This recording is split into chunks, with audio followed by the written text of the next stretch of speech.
KKR की धुलाई करने के बाद मुकुल चौधरी का आया चौंका देने वाला बयान। लखनऊ सुपर जायंट्स को जिताने के बाद कैमरे पर भावुक हुए मुकुल चौधरी, बोल दी बड़ी बात। मुकुल चौधरी के तूफान में उड़ी केकेआर, आखिरी गेंद पर ऐसे छीनी जबड़े से जीत। ईडन गार्डन्स में जब लखनऊ सुपर जायंट्स की टीम 182 रनों के लक्ष्य का पीछा करते हुए 128 रन पर अपने 7 विकेट गंवा चुकी थी, तब मुकुल चौधरी नाम के युवा तूफान ने मैच का रुख पलट दिया। मुकुल ने मात्र 27 गेंदों पर 54 रनों की धमाकेदार पारी खेली, जिसमें 7 गगनचुंबी छक्के और 2 चौके शामिल थे। उनकी इस पारी की बदौलत लखनऊ ने हारी हुई बाजी एक गेंद शेष रहते जीत ली।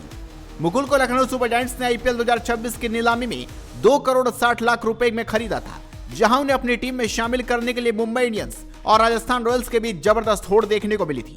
केकेआर के खिलाफ ऐतिहासिक पारी खेलने के बाद लखनऊ सुपर जायंट्स के नए स्टार मुकुल चौधरी ने अपनी सफलता का श्रेय अपने पिता के संघर्ष और अपनी आक्रामक मानसिकता को दिया है। मुकुल ने भावुक होते हुए बताया कि उनके क्रिकेटर बनने का सपना उनके पिता ने उनके जन्म से पहले ही देख लिया था, जिसे आज वो जी रहे हैं और आज पूरा भारत उनका नाम जान रहा है। केकेआर के खिलाफ असंभव सी दिख रही जीत को हकीकत में बदलने वाले मुकुल चौधरी ने मैच के बाद अपनी भावनाओं को खुलकर साझा किया। मुकुल ने बताया कि उनकी यात्रा उस समय शुरू हुई थी जब उनके पिता की शादी भी नहीं हुई थी। उन्होंने सपना देखा था कि उनका बेटा बड़ा होकर क्रिकेटर बनेगा। मुकुल ने कहा, मेरे पिता का सपना था कि मैं क्रिकेट खेलूं।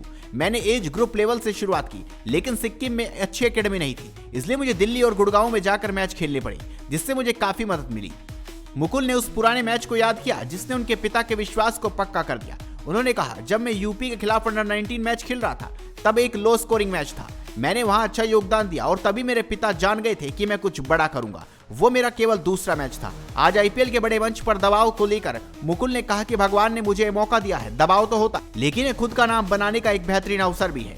मैच के आखिरी पलों में अपनी रणनीति पर बात करते हुए मुकुल ने बताया कि उनका लक्ष्य अंत तक टिके रहना था। मुकुल ने अपनी आक्रामक बल्लेबाजी पर कहा, मुझे बचपन से ही छक्के मारना पसंद है, जमीन पर खेलना मुझे ज्यादा नहीं भाता। केकेआर के खिलाफ लगाया गया पहला छक्का मेरे लिए खास था, क्योंकि पिछले 2 मैचों में मैं एक भी छक्का नहीं लगा पाया था। उन्होंने आगे कहा कि उनके दिमाग में यह साफ था कि 4 में से 1 गेंद उनके स्लॉट में जरूर आएगी और वो बस उसी का इंतजार कर रही थी। मुकुल चौधरी के इस बयान और उनके बेखौफ अंदाज ने साफ कर दिया है कि वो लंबी रेस के घोड़े हैं। जिस तरह से उन्होंने दबाव में खुद को शांत रखा और केवल बाउंड्री मारने पर ध्यान केंद्रित किया, उसने उन्हें रातों रात फैंस का पसंदीदा बना दिया। लखनऊ की टीम अब उम्मीद करेगी कि मुकुल इसी तरह की फिनिशिंग टच आने वाले मैचों में भी जारी रखें। मुकुल चौधरी की क्रिकेट यात्रा बेहद फिल्मी रही। राजस्थान के झुंझुनू से आने वाले इस खिलाड़ी ने अपने करियर की शुरुआत एक मध्यम गति के तेज गेंदबाज के रूप में की थी। हालांकि एक बार उनकी एकेडमी की टीम में विकेट कीपर उपलब्ध नहीं था, जिसके बाद मुकुल ने दस्ताने संभाले और अपनी बल्लेबाजी पर ध्यान देना शुरू किया।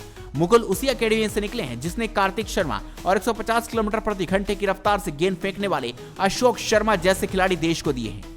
शुरुआती दौर में प्रथम श्रेणी क्रिकेट में असफल रहने के बाद मुकुल 2 साल तक टीम से बाहर रहे, लेकिन उन्होंने कभी हार नहीं मानी। आप भी मुकुल चौधरी के इस बयान पर अपनी राय दीजिए, साथ इस खबर को शेयर कीजिए और जुड़े रहिए हेडलाइंस स्पोर्ट्स के साथ।